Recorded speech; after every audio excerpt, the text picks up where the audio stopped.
నా భూతో నా భవిష్యత్. కేవలం 9% VAతో మన మర్రి గోల్డ్ అండ్ డైమండ్స్ లో Nakshi Mela. Marri gold and diamonds, KPHP metro station, Hyderabad. దాదాపు 60 ఏళ్ల సుదీర్ఘ ప్రయాణం తర్వాత చమురు ఎగుమతి దేశాల సమాఖ్య OPEC నుంచి తప్పుకుంటున్నట్లు యునైటెడ్ అరబ్ ఎమిరేట్స్ ప్రకటించడం సంచలనంగా మారింది. ఇది కేవలం ఒక వ్యాపార నిర్ణయం మాత్రమే కాదని, దీని వెనుక భౌగోళిక రాజకీయ వ్యూహం దాగి ఉందని విశ్లేషకులు అభిప్రాయపడుతున్నారు.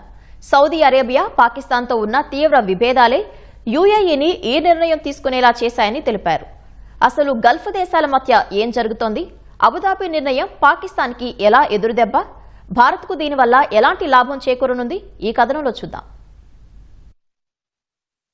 1967లో OPECలో చేరిన UAE ఆ సంస్థలో 3వ అతిపెద్ద చమురు ఉత్పత్తి దేశం. అయితే OPECలో ఆధిపత్యం చెలాయిస్తున్న సౌదీ అరేబియాతో UAEకి చాలా కాలంగా పోరు నడుస్తోంది. చమురును భారీగా పంప్ చేసి లాభాలు గడించాలని UAE భావిస్తుంటే, ధరల నియంత్రణ కోసం ఉత్పత్తి తగ్గించాలని సౌదీ అడ్డుపడుతోంది. దీనికి తోడు భౌగోళిక రాజకీయాలు ఈ అగ్నికి ఆజ్యం పోశాయి.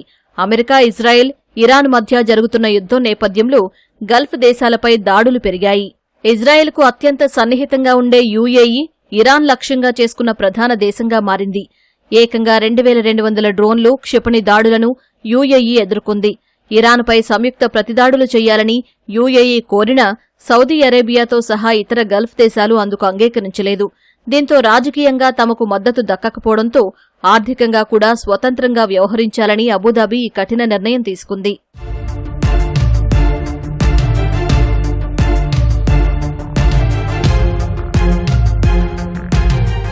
OPEC నుంచి UAE బయటకు రావడానికి మరో ముఖ్యమైన కారణం పాకిస్తాన్. అమెరికా, ఇరాన్ వ్యవహారంలో పాకిస్తాన్ ఒక మధ్యవర్తిగా వ్యవహరిస్తూ ఇరాన్ దాడులను ఖండించకపోవడం UAEకి ఏమాత్రం రుచించలేదు. గల్ఫ్పై దాడులు జరుగుతున్నా పాకిస్తాన్ తటస్థంగా ఉంటూ మధ్య మార్గం ఎంచుకోవడాన్ని అబుదాబి జీర్ణించుకోలేకపోయింది. దీనికి తోడు సౌదీ అరేబియాతో పాకిస్తాన్కు పెరుగుతున్న రక్షణ, దౌత్య సంబంధాలు UAEకి ఆగ్రహం తెప్పించాయి. ఈ కూటమిని దెబ్బకొట్టేందుకే UAE పావులు కదిపింది. ఇందులో భాగంగానే ఇటీవల పాకిస్తాన్ వద్ద ఉన్న తమ $3.5 బిలియన్ డిపాజిట్లను అబుదాబి వెనక్కి తీసుకుంది. ఇది పాకిస్తాన్ మొత్తం విదేశీ మారకద్రవ్య నిల్వల్లో 5వ వంతు. పాక్ తటస్థ వైఖరి వల్లే UAE ఈ ఆర్థిక దెబ్బ కొట్టింది. సౌదీ అరేబియా, పాకిస్తాన్ మధ్య పెరుగుతున్న బంధం తమ ప్రయోజనాలకు విరుద్ధమని UAE గట్టిగా నమ్ముతోంది.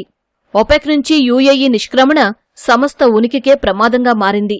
ఇరాన్ హోర్మోజ్ జలసంధిని మూసివేయడంతో ఇప్పటికే చమురు ఉత్పత్తి పడిపోయింది.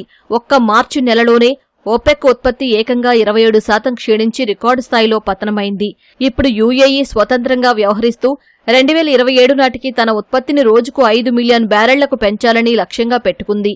ఈ నిర్ణయం OPEC విధానాలను తీవ్రంగా వ్యతిరేకించే అమెరికా అధ్యక్షుడు డొనాల్డ్ ట్రంప్కు కూడా సానుకూలమే. అయితే రెండు దేశాల మధ్య జరుగుతున్న ఈ ఆధిపత్య పోరు భారత్కు మాత్రం ఒక గొప్ప శుభవార్త. OPEC కోటాల ఆంక్షల నుంచి బయటపడి UAE భారీగా చమురును మార్కెట్లోకి విడుదల చేస్తే అంతర్జాతీయంగా క్రూడాయిల్ సరఫరా పెరుగుతుంది. సరఫరా పెరిగితే ఆటోమేటిక్గా ముడి చమురు ధరలు తగ్గుతాయి. ఇది ప్రపంచ చమురు ధరలను తగ్గిస్తోందని, దీనివల్ల భారత్ చమురు దిగుమతి బిల్లు భారీగా తగ్గడమే కాకుండా ద్రవ్యోల్బణం కూడా అదుపులోకి వస్తుందని నిపుణులు విశ్లేషిస్తున్నారు. మొత్తానికి UAE తీసుకున్న ఈ ఒక్క నిర్ణయం గల్ఫ్ ప్రాంతంలో సౌదీ ఆధిపత్యానికి సవాలు విసురుతూ పాకిస్తాన్ను ఆర్థికంగా శిక్షిస్తూ భారత్కు పరోక్షంగా ఆర్థిక ప్రయోజనాలను చేకూరుస్తోంది.